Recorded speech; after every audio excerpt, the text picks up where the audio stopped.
Just want to do a take from today's garden. So I'm about ready to change the guards from the old stuff that's drying to some new stuff. It is the August in late summer. So anyway, so we have some mint here. We have sage, oregano. You usually don't see it with the flowers and stuff. Got some coriander, and I'm just going to break off the seeds and maybe we can get some indoor garden started, but that's going to be coriander or cilantro. This is lavender.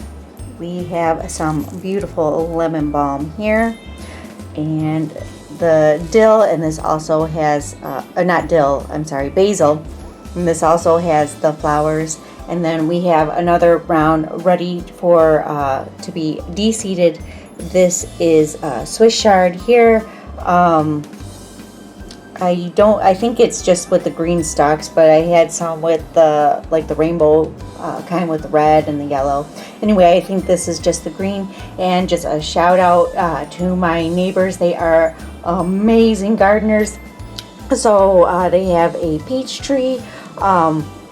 And so they gave us some peaches yesterday. Okay, so they look a little rough, but believe me, if you've ever had a peach from a tree, they're amazing.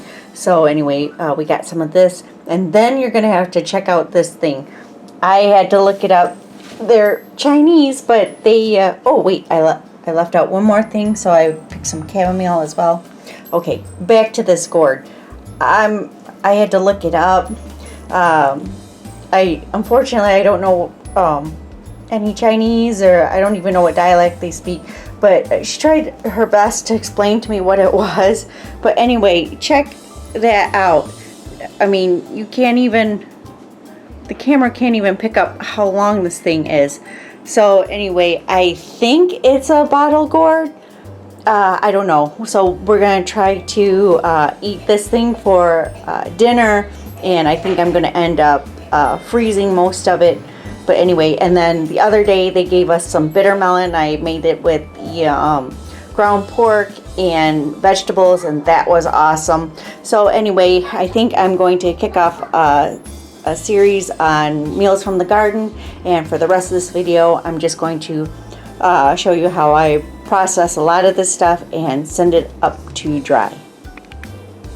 Okay, so I use this clothes hanger as my spice rack, or the thing that I use to dry it. It has these great clips, and as you can see, I just string up the herbs and spices as I need them, and I just rotate them out as the herbs and spices get dry. So anyway, you can see the peppers in the foreground there. They're not quite dry, but some of the mint and rosemary and other things, they are ready. So I'm going to pull those off, put them into jars, and I just do what I have on hand. So I have a lot of jewelry bags. So a lot of times I'll put like seeds and small amounts in these. I use old baby jars for other things, and I'm gonna but you can use any kind of jars. Let me run and get some other ones that I have from the past. So as you can see here, this is just an old jar. I think it was coconut oil or something like that, but that's last year's lemon balm. A lot of times I'll just dry a lot of these out for teas, or I should say more correctly, infusions. And so again, another example of just another random jar. This happens to be dandelion. I like to use the top, dry them out and use the tops for tea. In the springtime though, if you're a dandelion fan, you can grind up the roots for, dry them out, roast them, use them for coffee. Use the tender things, leaves as salads. My neighbors used to do that. Or you can use the tops. And then what I do is, like I said, I drink tea. But anyway, so let me get some of this stuff processed, and I'll show you what I got. Okay, so lots of the herbs, they run the same way. So what you're going to do is you're just going to take a branch or so, and then you're just going to, I don't know if this is going to make sense, but you're just going to slide it all the way down. so we'll do that here. My big fingers are in the way, so we're just going to slide this all the way down. And there you go. Just slide it down. Oh, you can't imagine, like this just smells amazing. So here we go. And just do some more here.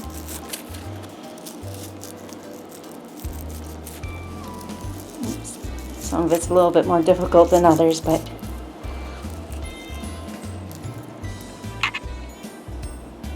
there is the coriander, mint,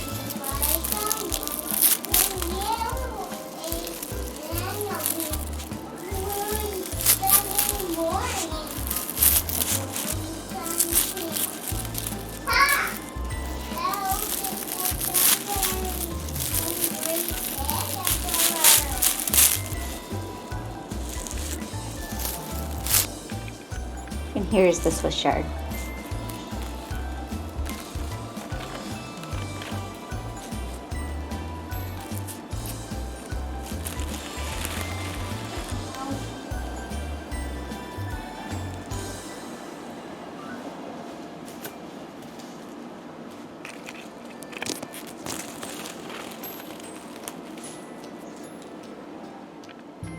So you'll be able to tell between your mature seeds and your immature seeds. Just look for that color difference there. I don't know if you can see. There you go. That's a little bit better. So you can see the green here, and then you see like that mature seed there. So that's what all I do is I just look for that brown color. So I collected a lot of the Swiss chard seeds, as you can see here. It's one of those Dollar Tree containers. But anyway, as you can see here, that a lot of them were attached with leaves here. And I don't know if I can turn this around. Oops. But sometimes when they're attached to the green leaves, pick that off. You can kind of see in the middle there that it's still green. So what I'm going to do is to prevent molding, when you put this away for storage, I'm just going to probably put this away like in the sun, try to get these dried out for like another week or so before I actually bottle them up or put them in like a plastic baggie. Okay, so for the drying process, so just for an example, here is my beautiful sage here. So what I did was I cleared off the bottom part and cut them to a desired length. It could be as long as short as you want, but usually I'll make a clearing for the string, which I already cut a length of string. You can cut your length of string any length that you like. Usually I'll just wrap this around a couple times, like so, and then I'll just go ahead and I'll tie a short knot.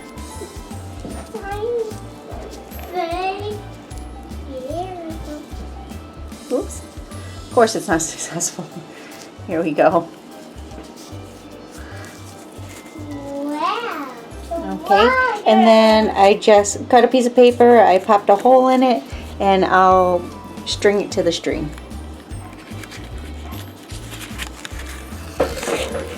Wow. Alright, there it is, all ready to be hung up. Here's some of the leftover herbs from just the stalks, and so that's sage and that's oregano. The sage actually smells so good, makes me want to make some crab cakes or something. So anyway, so here's some seeds being stored and some of the dried spices. This is my replenished drying rack, as you can see here. Got all of them labeled. There's a couple that continue to dry, like the peppers, and then some of the lavender and the chamomile that needs to continue to dry. But anyway, after this, I'm going to store this in a cool, dark place until it's ready to be harvested, just like some of the ones that were in bottles. So I hope this was helpful. I hope you enjoyed it. Keep eating great, keep life flavorful, and we'll see you the next time. All right, bye-bye.